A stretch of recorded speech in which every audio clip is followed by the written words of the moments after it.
तो भगवान को कौन सा पुष्प पसंद है? बता, भगवान को कौन सा फूल पसंद है? कौन सा फूल पसंद है भगवान को, बताओ गुरुजी। कमल। यही है पाखंड। तुम फूल ही चढ़ाते, तुम्हारे बाप दादे मर गए सब फूल चढ़ा चढ़ा के। कभी तुम ये ना समझ पाए कि फूल का मतलब क्या है। पुष्प का क्या मतलब बताओ गुरुजी। पुष्प का एक नाम होता है सुमन। सु मतलब सुंदर, मन मतलब मन। अपने मन को सुंदर बनाकर, अपने मन को ही पुष्प बनाकर भगवान के चरणों में चढ़ाओ। ये पुष्प है, ना कि गेंदा, ना कि कमल, ना कि गुलाब। चढ़ाओ।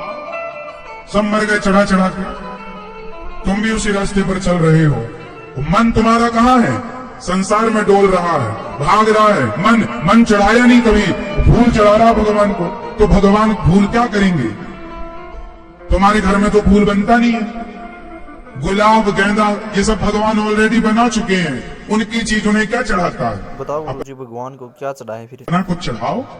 अपना मन तो लगाएगा संसार में और फूल तोड़ के भगवान को। या तो स्वयं पागल हो या तो भगवान को पागल समझते हो।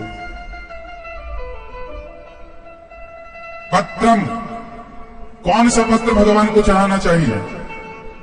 बताओ, कौन सा पत्ता भगवान को पसंद है? तुलसी गुरुजी। जोर से। तुलसी, यही याद किया है, इसके सिवा कुछ नहीं।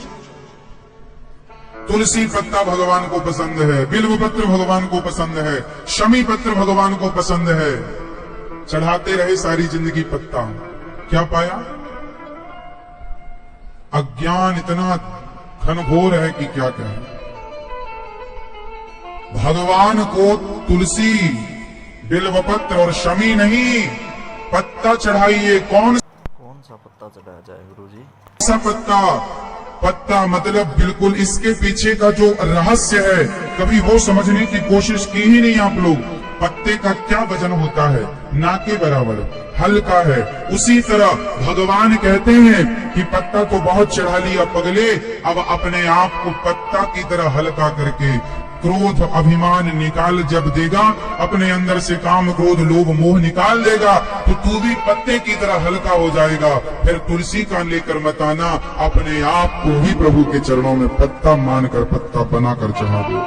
हे प्रभु, आज मैं आपको तुलसी का पत्ता चढ़ाने नहीं आया, आज मैं अपने आप को आपके श्री चरणों में समर्पित करने आया हूँ, अपने आप को चढ़ाने आया हूँ। अपने आप को। तुम्हारे अंदर काम क्रोध लोभ भरा पड़ा है, यहाँ वहां ताक झांक रहे हो पड़ोसी पड़ोसन को, और तुलसी के पत्ता भगवान को चढ़ा रहे हो। हाँ, कैसे मिले भगवान गुरुजी? मिल जाएंगे भगवान। गुस्सा नाक में रखा है, जरा जरा सी बातों में गुस्सा आ रहा है, और तुलसी भगवान को चढ़ा रहे हो, मिल जाएंगे भगवान। कामी क्रोधी लालची इनसों भक्ति न होए, भक्ति करे कोई सूरमा जाति वर्ण कुल खोए। पत्रम पुष्पम फल फलम, कौन सा फल भगवान को पसंद है? बताओ जरा। पता नहीं गुरुजी, आप बताओ। भगवान को कौन सा फल पसंद है? मैया, कौन सा?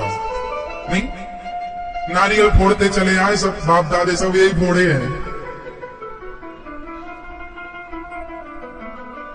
100 में से 99 लोगों से पूछिए कि मंदिरों में नारियल क्यों तोड़ा जाता है, एक भी उत्तर ना मिलेगा आपको। मंदिरों में नारियल क्यों फोड़ा जाता है गुरुजी? पूछ के देख लीजिएगा, बस फोड़ रहे हैं बस। कौआ कान ले गया, सारे लोग कौआ के पीछे भाग रहे हैं, कौआ कान तो दे दे, कान तो दे दे। कभी कान टटोल के नहीं देखा कि है या सच्ची ले गया। अज्ञान। नारियल, बताओ, नारियल भगवान को नारियल क्यों तोड़ा जाता, नारियल क्यों दिया जाता? पता नहीं गुरुजी।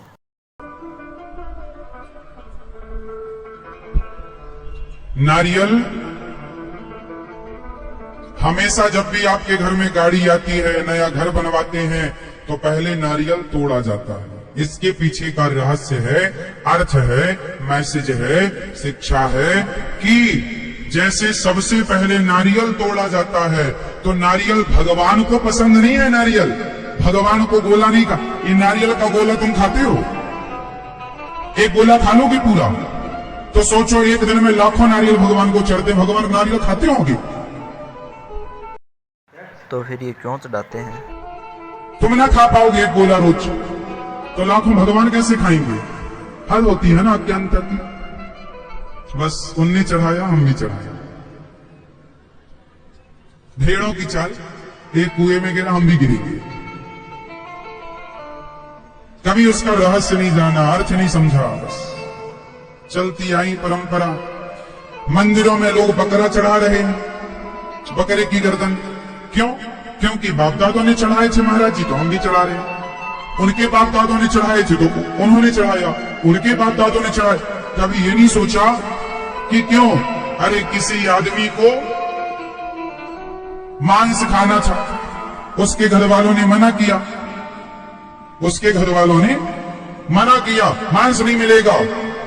तो उसको लगा कि यहाँ काटेंगे मांस, बकरे को सब देखेंगे, तो उसने सोचा चलो मंदिर में काटते हैं। तो उसमें वो गया मंदिर में, बकरे को काट के वहीं मंदिर में बनाया, पकाया।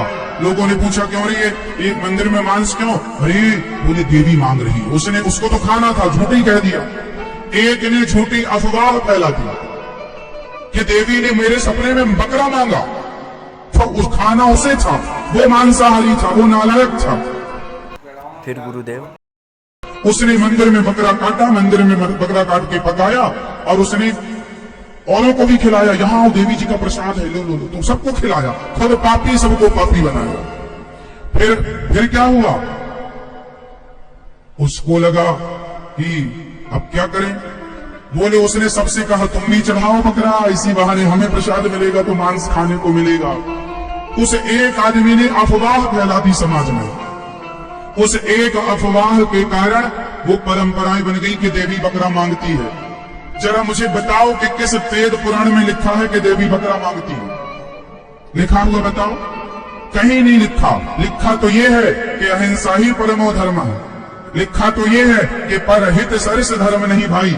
लेकिन एक अफवाह फैला दी किसी ने, उस एक अफवाह से आज भी भारत में, आज भी हजारों बकरे देवी देवताओं के नाम पर काटे जाते हैं।